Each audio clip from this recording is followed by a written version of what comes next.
우리는 로마서 1장 24절로 32절까지 있는 말씀을 저와 한 절씩 교독하도록 합니다. 로마서 1장 24절로 32절까지 있는 말씀입니다. 그러므로 하나님께서 그들을 마음의 정욕대로 더러움에 내버려 두사 그들의 몸을 서로 욕되게 하게 하셨으니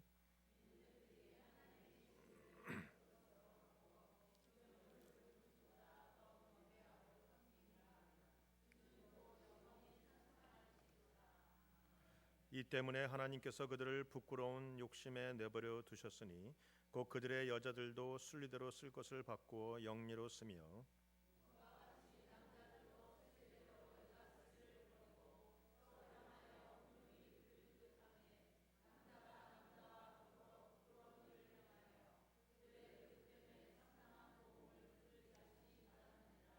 또한 그들이 마음에 하나님 두기를 싫어하며 하나님께서 그들을 그 상실한 마음대로 내버려 두사 합당하지 못한 일을 하게 하셨으니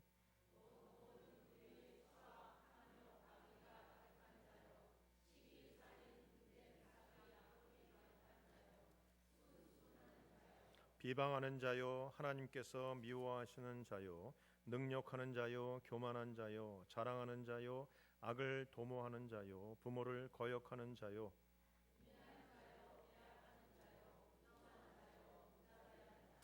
그들이 이 같은 일을 행하는 자는 사형에 해당한다 하나님께서 정하심을 알고도 자기들만 행할 뿐 아니라 또한 그런 일을 행하는 자들을 옳다 하느니라.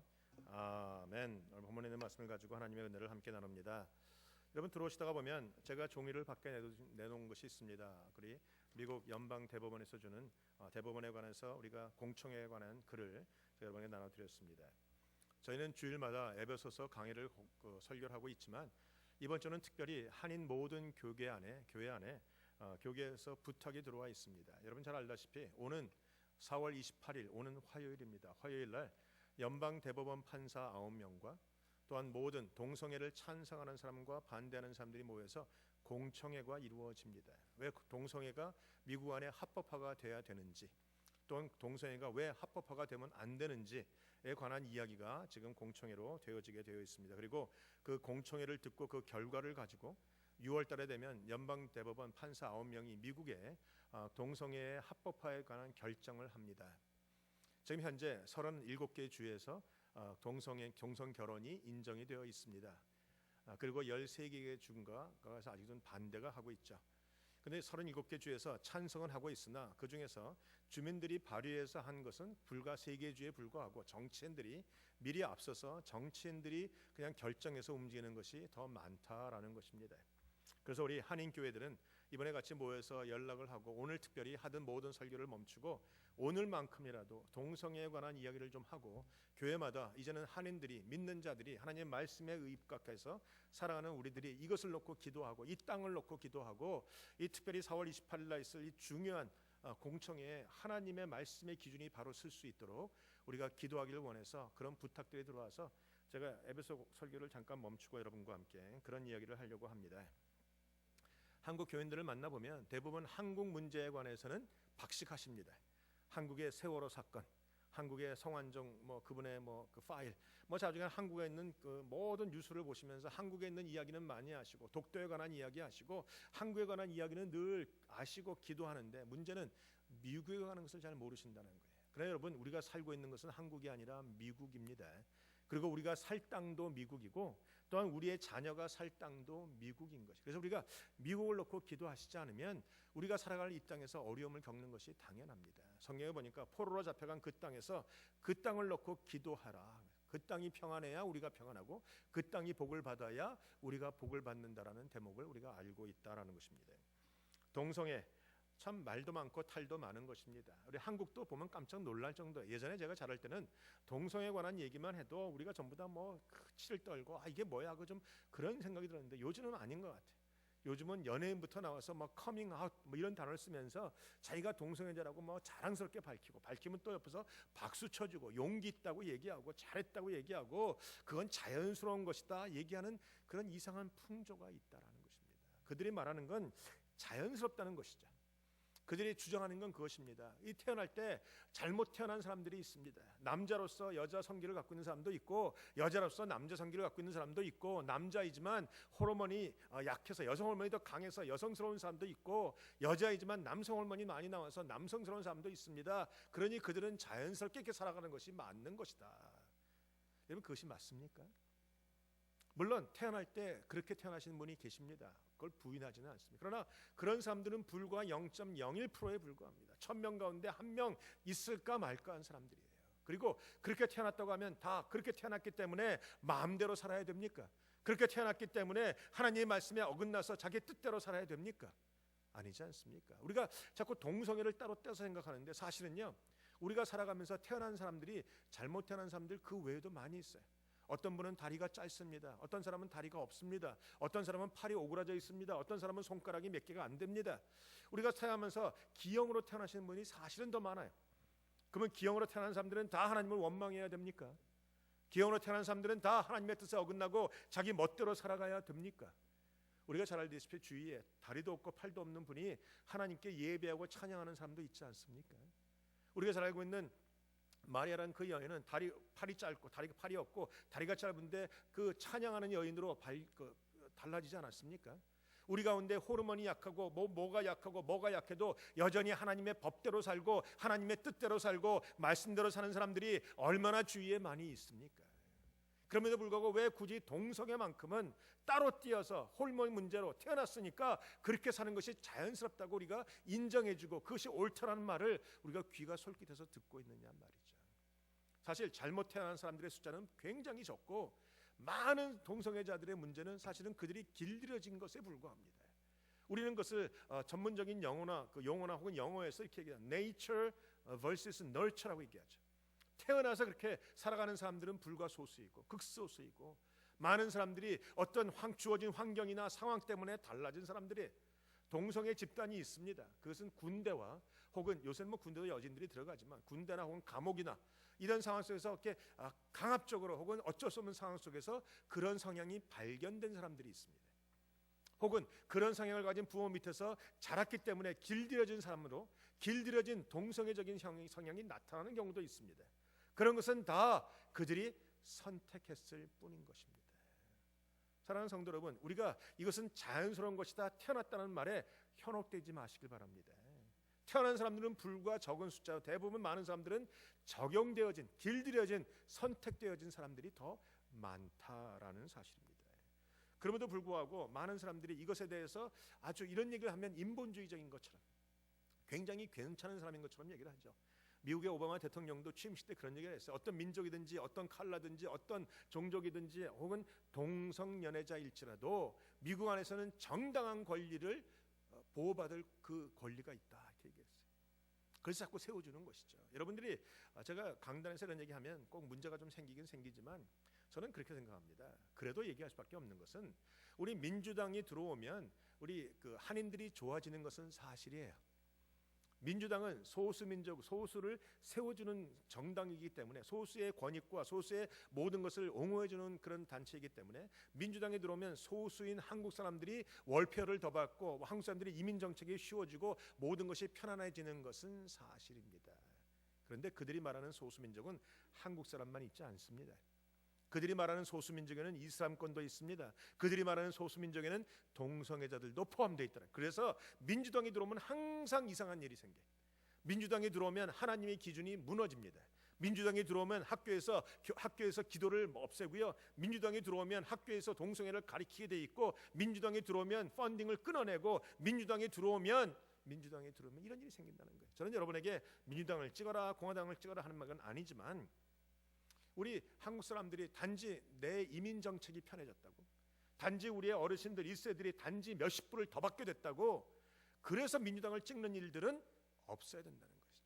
내가 몇십 불, 몇백 불을 더 받기 위해서 도장을 찍으면 여기서 살아가는 내 자녀들이 영적으로 타락하게 되고, 자녀들이 하나님의 말씀을 어기게 되고 하나님의 기준을 벗어나는 일들을 하게 된다는 것입니다. 그래서 우리 1세들이 그거 잘 하셔야 돼요. 로마 캐톨릭의 새 부임한 교황 역시 그런 얘기를 했어요. 동성애자들도 하나님의 사람들이기 때문에 선한 일을 하는데 우리가 그들을 정죄할 수 없다. 여러분, 제가 지금 말하는 것은 동성애자들을 정죄하자는 말이 아닙니다. 제가 말하는 것은 동성애 자체가, 동성 결혼 자체가 하나님의 말씀에 어긋나기 때문에 이것은 죄다라는 말을 하는 것이지, 그 사람을 정죄하는 것이 아니에요. 사람을 정죄하자는 말이 아니에요. 예수님도 가늠하다 현장에 잡혀온 여인에게 말씀하셨어요. 나도 너를 정죄하지 않겠다. 그러나 가서 다시는 죄를 짓지 마라. 죄란 문제는 분명히 거론해야 됩니다. 그러나 사람은 사랑하고 받아줄 수 있다는 것이죠. 많은 사람들이 그것이 개인적인 것이고 자연스러운 거라고 얘기하지만 개인적인 게 아니에요. 개인적인 것의 문제가 벗어나서 그들이 동성연애자들이 결혼을 하면 결국은 어떤 일이 생깁니까? 자녀들의 문제가 생깁니다. 그래서 안 되니까 입양을 하죠. 그러면 엄마가 둘, 아빠가 둘인 가정에서 태어나서 거기에 입양되어 자라가는 자녀들이 올바르게 살아갈 수 없는, 그건 개인적인 문제가 아니라 사회적인 문제이고, 그것은 개인적인 취향이 아니라 분명히 잘못된 것이다 라는 것을 우리가 알고 계셔야 돼요. 요새 말 잘못하면 잡혀갑니다. 말 잘못하면 문제가 생기죠. 그 비즈니스 하시는 빵집 하는 분이 그 동성애자들 결혼에 케이크를 안 만들어줬다고 20몇만 불 벌금 묻은 적이 있죠. 그래서 결국은 뱅크럽시 해버리셨어요. 이제는 우리가 그것을 죄로 지적하면 손해 보는 상황이에요. 그러나 그럼에도 불구하고 기독교인들은, 성도들은 목에 칼이 들어와도 죄는 죄다라고 말할 수 있어야 됩니다. 사람은 사랑하되 죄는 죄라고 말할 수 있다. 왜냐하면 많은 사람들이 얘기합니다. 논문이 발표되어지고 과학자들이 얘기하고 생물학자들이 얘기하고 그것이 옳은 거라고 얘기해도 우리의 절대적인 기준은 여전히 하나님의 말씀인 것입니다. 하나님의 말씀에 분명히 말씀하셨어요. 많은 사람들이 얘기합니다. 이 땅에는 남자도 있고 여자도 있고 동성애 성향을 가진 남자도 있고 동성애 성향을 가진 여자도 있다. 결국 부류는 네 부류다고 얘기합니다. 아닙니다. 성경에 보니까 창세기 1장 27절에 하나님이 사람을 창조하시되 남자와 여자로 창조하셨다고 되어 있어요. 그리고 남자와 여자를 한 가정, 한 몸으로 만드시고 하나님이 보시기에 심히 좋았더라라고 말씀하시죠. 그뿐입니까? 신약에 오면 마태복음 19장에 예수님이 결혼에 관한 얘기를 하십니다. 하나님이 사람을 창조하시고 남자와 여자로 창조하시고 이제 하나님이 말씀하십니다. 예수님께서 말씀하실 때 한 남자를 얘기합니다. 한 남자가 부모를 떠나 한 여자와 결혼하여 한 몸을 이루는 것이 합당하다. 여기에 다른 조건도 없어요. 하나님이 창조하신 것은 남자와 여자지 그 중간에 여성적인 남자, 남성적인 여자, 동성애를 가진 사람들을 창조하신 적이 없다라는 것이. 그건 분명한 성경의 원리와 원칙들입니다. 우리가 이것을 자꾸 어그리면 안 되죠. 이런 얘기를 교인들이 하고 믿는 자들이 하면 꼭 공격받는 일들이 있어요. 우리가 뭐라고 얘기합니까? 동성애를 얘기할 때 우리가 늘 그런 얘기를 하죠. 동성애자들이 성경에서 이게 잘못됐다고 얘기하는 것이니까 성경 말씀에서 당신은 죄다 이렇게 얘기합니다.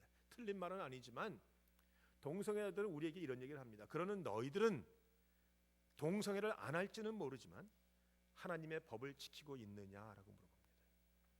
우린 지키고 있습니까? 우리도 죄인 아닙니까? 제가 지금 말하는 것은 동성애자들이 우리와 특별히 다르게 더 나쁜 죄를 졌다고 말하는 것이 아닙니다. 그들은 나쁘고 나는 의인이라고 말하는 게 아니에요. 여러분 성경에 보면 고린도서 6장 9절부터 보면요, 거기에 우리가 꼭 봐야 되는 말씀이 나와요. 오늘 이런 말씀을 하면 여러분 삶 속에 좀 어려운 사람들이 계실지도 모르겠는데, 여러분이 어려우라고 하시는 말씀이 아니라 하나님의 말씀이니까 선포하는 것뿐이에요. 고린도전서 6장 9절에 보면 9절과 10절에 불의한 자가 하나님의 나라를 유업으로 받지 못할 줄을 알지 못하느냐. 미혹을 받지 말라. 음행하는 자나 우상 숭배하는 자나 간음하는 자나 탐색하는 자나 남색하는 자나 도적이나 탐욕을 부리는 자나 술 취하는 자나 모욕하는 자나 속여 빼앗는 자들은 하나님 나라를 유업으로 받지 못하리라 라고 되어 있습니다. 여기에 우리도 포함되어 있지 않습니까? 아니십니까?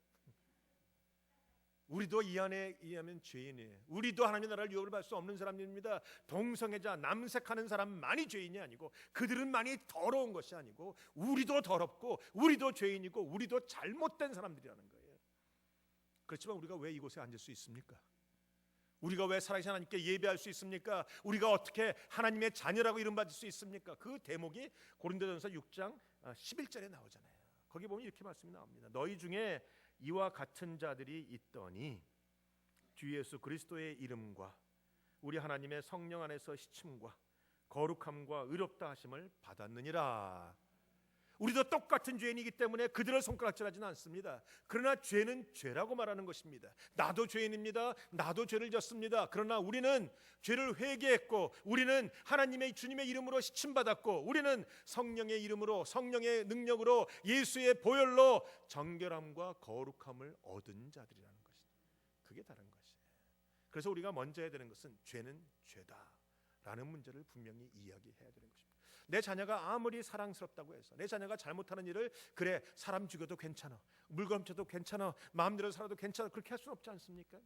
사랑하기 때문에 잘못한 건 잘못한 거야, 사람 죽이면 안 돼, 때리면 안 돼, 훔치면 안 돼, 우리가 늘 자녀에게 그런 얘기하지 않습니까? 그건 잘못한 거야. 그러나 그가 혹시 잘못했을지라도 그가 하나 엄마 앞에 눈물로 돌아오면 그걸 품어주는 건 부모의 책임.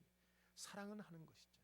사랑하기 때문에 바른 길로 인도해야 됩니다. 사랑하기 때문에 우리가 그들에게 죄라고 말하지만 그들이 회개하고 돌아올 때는 우리가 받아준다라는 것입니다.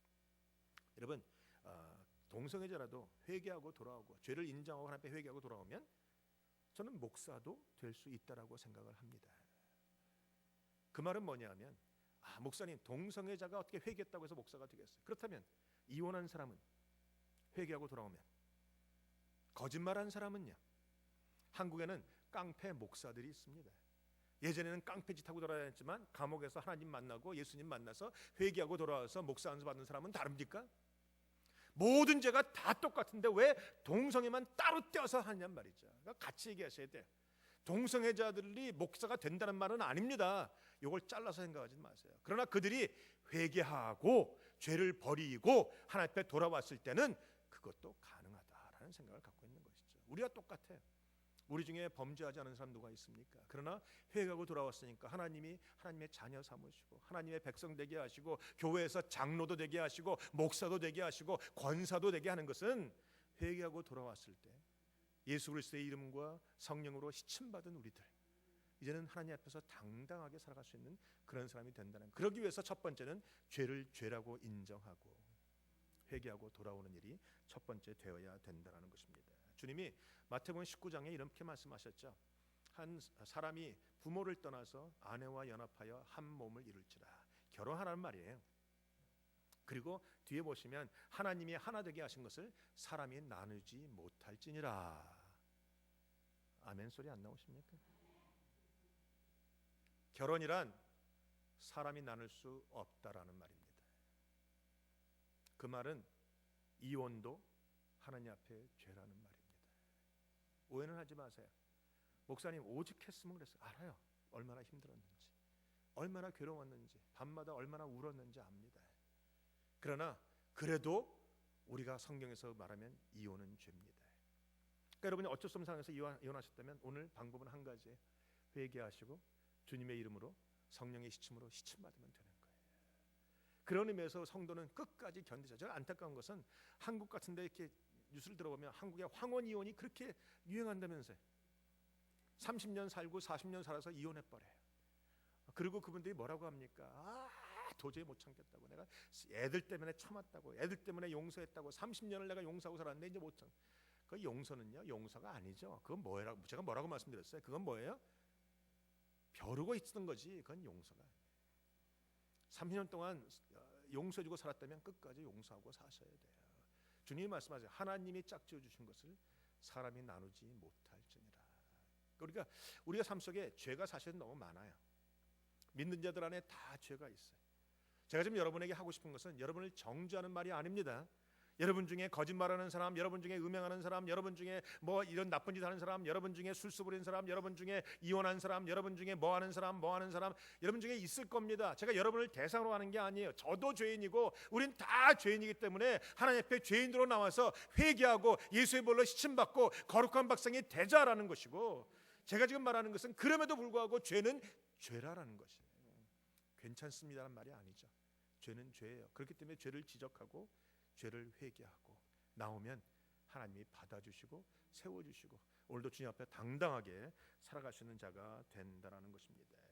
이것이 되어지지 않으면 결국은 심판이 임합니다. 여러분이 알고 있는 소돔과 고모라 성 심판받아서 완전히 멸망했어요. 저는 오늘까지 미국이 잘 되는 것은 청교도 정신이 있었고 예배하는 자가 있었고 하나님 앞에 기도하는 자가 있었기 때문에라고 저는 생각을 합니다. 그러나 이제는 그 사람들이 사라집니다. 교회는 많습니다. 그러나 교회가 교회 역할을 못합니다. 사람은 많습니다. 그러나 성도들이 다 주일날만 거룩합니다. 우리의 삶에서는 하나도 나타나지 않아요. 교회마다 자기 교인들을 늘리기만 바쁩니다. 성경에 보니까 하박국이 기도하죠. 하박국이 잘하는 기도, 우리 교회마다 부흥회 때 혹은 교회 1년마다 표마다 써붙이는 게 뭡니까? 주여 우리에게 부흥 주시옵소서, 수년 내의 일을 이루시옵소서. 여러분, 성경에서 말하는 부흥이란 우리가 원하는 부흥하고는 다른 것이에요. 우리가 말하는 부흥과 성경이 말하는 부흥은 절대로 다릅니다. 하박국이 말하는 주여 우리에게 부흥 주시오라고 말할 때 그 부흥이라는 단어는 죽어가는 우리들을 살려주시옵소서라는 거예요. 그건 영적인 각성이었고, 하나님 우리를 보호해달라고 하는, 하나님 죽어가는 우리들을 살려주시옵소서. 하나님의 진노 때문에 우리가 심판을 받았사오나 주님 우리를 살려주시옵소서. 그래서 그 뒤에 나오는 단어가 뭡니까? 진노 중에라도 주의 궁유를 잊지 마시옵소서. 이제 교회가 기도해야 되는 것은 바로 이런 부흥입니다. 숫자 늘어지고 재정 늘어지는 그 부흥이 아니라, 다른 교회는 망해도 내 교회 사람들 몰려오는 그런 부흥이 아니라, 주여 죽어가는 우리들, 영적으로 죽어가는 우리들에게 주님 생명을 주시옵소서, 살려주시옵소서, 주여 궁유를 잊지 마시옵소서. 미국을 볼 때마다 좀 한심해요. 제가 이 땅에 살아가는 우리들 아닙니까? 우리들이야 원해서 오지 않았습니까? 근데 여러분의 자녀들은 원해서 오지 않았어요. 여러분이 왔기 때문에 자녀들이 따라온 것이고, 여러분이 와서 이 땅에서 자녀들을 낳은 거예요. 물론 저도 부모님 따라온 세대이지만, 그래도 1세들은 자기가 원해서 왔지만, 우리가 원해서 와서 자녀들을 낳아놓고 이 땅에 놓고 이제 우리가 시간 지나가면 죽을 거 아닙니까? 그럼 우리 자녀가 살아갈 땅이에요, 이 땅이. 그거 생각하면 마음이 너무 아파요. 이렇게 황폐한 땅에, 이렇게 하나님이 없는 땅에, 하나님의 이름이 욕되어야 되는 이 땅에 옳지 않은 것이 옳다고 인정하는 사람들, 오늘 읽었던 말씀에 보니까 맨 마지막에 뭐라고 되어 있습니까? 자기들이 그 일을 할 뿐만이 아니라 그 일을 하는 자들을 옳다고 하느니라 라고 말하는 이 세대에 내 자녀들을 놓고 내가 죽을 생각을 하니까 그 마음이 너무 아픈 거예요. 이제 우리가 부모된 자가 눈물로 기도할 때입니다. 그 첫 번째가 이번 주 화요일 날 다가오고 있어요. 연방정부의 대법원에 9명의 판사가 있어요. 그 중에 4명은 굉장히 진보성이 강한 사람입니다. 아마 티머시 그들은 그냥 찍을 것 같아요. 동성애 합법화. 문제는요, 37개 주가 합법화가 되어 있고 13개 주가 그것은 허락이 안 돼 있지만, 이 연방정부가, 연방대법원이 그것을 합법화가 시키게 되면 지금 반대하고 있는 13개 주에서도 그게 무효가 되는 거예요. 무슨 말이냐 하면, 여러분, 내가 캘리포니아에서 결혼을 하고 결혼 이 증명서를 가지고 뉴욕에 가서 살아도 뉴욕에서도 결혼한 거 인정해 줍니다. 주 법은 달라도 인정하게 되어 있어요. 그런데 이 연방정부, 연방대법원이 합법화를 딱 시키고 나면, 지금 뭐 텍사스인지 무슨 몇몇 주구는 아직 인정 안 하죠. 불법이라고 인정 안 해요. 그러나 다른 주에서, 캘리포니아 같은 데서 결혼하고 나서 동성애자들이 그 결혼증을 들고 거기 가면 당연히 인정받을 수밖에 없잖아요. 지금 미국이 이렇게 하고 있어요. 전 세계적으로는 벌써 30 몇 개의 나라가 이미 인정을 해서, 한국도 굉장히 위험한 나라입니다. 한국도 지금 계속 그걸 시도를 하고 있어요. 동성애를 합법화시키는 시도를 계속, 여러분 잘 모르지만 계속 합법하고 시도를 하고 있는 거예요. 지금 미국 장로교를 여러분 욕을 하시지만, 미국 장로교도 지금 당장 이렇게 된 게 아니에요. 20년 전부터 이 문제가 나왔어요. 20년 동안 계속 나왔지만 계속 거절하고 부인하고 우리는 말씀대로 산다고 하다가 20년 만에 이렇게 된 것이에요. 지금 남침내교, 지금 뭐 감리교, 다 루터란, 성공회 다 지금 그런 과정을 겪고 있어요. 벌써 된 종교단체도 많고요. 제가 보기에는 앞으로 한 10년 안에 지금 기성이 있는 모든 교단들의 한 절반 이상은 다 될 거예요. 이제는 미국을 놓고 기도할 때입니다. 여러분, 특별히 이번 화요일 날 우리 연방대법원 판사 9명과 함께 우리 공청회가 일어나고 있어요. 지금 동성애를 반대하는 사람들은 변호사, 자기 돈을 써가면서 변호사들 써서 우리 철저하게 준비하고 있어요. 이것이 얼마나 불법적인 것인가, 이게 얼마나 가정을 파괴하는 것인가, 이게 얼마나 하나님의 뜻에 어긋나는 것인가를 얘기하고 있어요. 우리도 준비해야 됩니다. 첫째로, 여러분의 삶에 하나님의 법을 어기는 것들을 먼저 회개하십시오. 그리고 이 문제를 놓고 하나님 앞에 부르짖으십시오. 성경에 보니까 역대하서에 뭐라고 합니까? 솔로몬이 성전을 짓고 그가 기도합니다. 주님, 이곳에서 주님의 이름으로 드려지는 모든 기도를 응답하여 주시옵소서. 그리고 역대하 7장에 보면, 내 이름으로 일컫는 내 백성이 그의 악한 길에서 떠나 회개하고 겸비하고 나의 얼굴을 구하면 내가 하늘에서 듣고 그 땅을 고치리라. 지난번에 우리 부흥회 할 때 베넨 목사님이 오셨죠. 베넨과 브렌다 목사님 사모님. 이 벤이 그런 얘기를 했어요. 제가 통역을 할 때 여러분 기억나실지 모르지만 한국 분들에게 고맙습니다. 그랬어요. 저는 무슨 얘기인가 했죠. 한국 사람들에게 왜 고맙다고? 한국 사람들이 이 미국에 와 있는 것이 얼마나 고마운가 그분이 그러더라고요. 그래서 무슨 얘기인가 물어봤더니 미국은 지금 타락하고 미국에 있는 교인들은 기도하지 않지만 한국에서 오신 한국에 있는 성도들이 미국에 와서 이렇게 새벽마다 기도하고 금요일마다 기도하고 하나님께 기도하고 하나님 앞에 열심을 내고 여러분들이 기도해서 미국 땅이 복을 받는 겁니다 라고 얘기하더라고요. 저는 맞다고 생각해요. 여러분이 이제 이 땅을 놓고 금식하고 이 땅을 놓고 기도하고 이 땅을 놓고 울어야 될 때가 바로 지금입니다. 우리 에스더에게 뭐라고 했어요? 네가 왕비가 된 것이 바로 이때를 위함이 아닌가 말씀. 우리가 이 시대를 살고 있는 우리들, 여러분 자녀만 생각하면 속상하지 않으십니까? 내가 자녀를 놓고 이 땅에서 놓고 내가 세상을 떠날 생각하면 막 잠이 안 올 때가 있어요. 물론 내가 내일 당장 죽는 건 아니지만 그래요. 여러분 이제 이 땅을 놓고 우리가 기도해야 돼요. 우리가 회개해야 됩니다. 하나님의 이름으로 일컫는 내 백성이 우리들입니다. 우리는 동성애 자들은 아닙니다. 그러나 내가 그 죄를 껴안고 내 죄부터 회개하며 그 죄도 하나님 앞에 회개하. 주여 우리에게 궁유를 잊지 마시옵소서. 우리만 기도하는 것이 아닙니다. 남은 자들이 있습니다. 하나님이 남은 7,000명이 있다라고 엘리야에게 말했듯이 우리도 연합해서 이제 기도해서 화요일부터 승리를 이끌어내며 이제 우리가 이 땅 안에 그리스도의 깃발을 다시 높이며 하나님의 말씀의 복음을 다시 세울 수 있는 저와 여러분들이 되시길 주님의 이름으로 축원합니다. 오늘 읽은 본문에 보면 우리가 죄를 계속 범하면 주님께서 버려두신다고 했어요. 로마서 1장 24절에도 내버려 두사, 26절에도 내버려 두사, 28절에도 내버려 두사. 우리가 하나님 앞에 회개하고 나오지 않을 때 우리는 결국 내버려 두실 것이고 내버려 두면 미국은 망하게 될 것입니다. 경제적으로도 좋아질 거라고요? 아닙니다. 이 땅 하나님을 떠나가면 소망이 없는 땅입니다. 우리가 이 땅에 있는 이유가 하나님께 기도함이라면 우리가 오늘 그 기도에서 하나님 앞에 오늘 쏘아 올리십시다. 저는 그렇게 생각해요. 성도들이 연합만 하면 못할 것이 없다.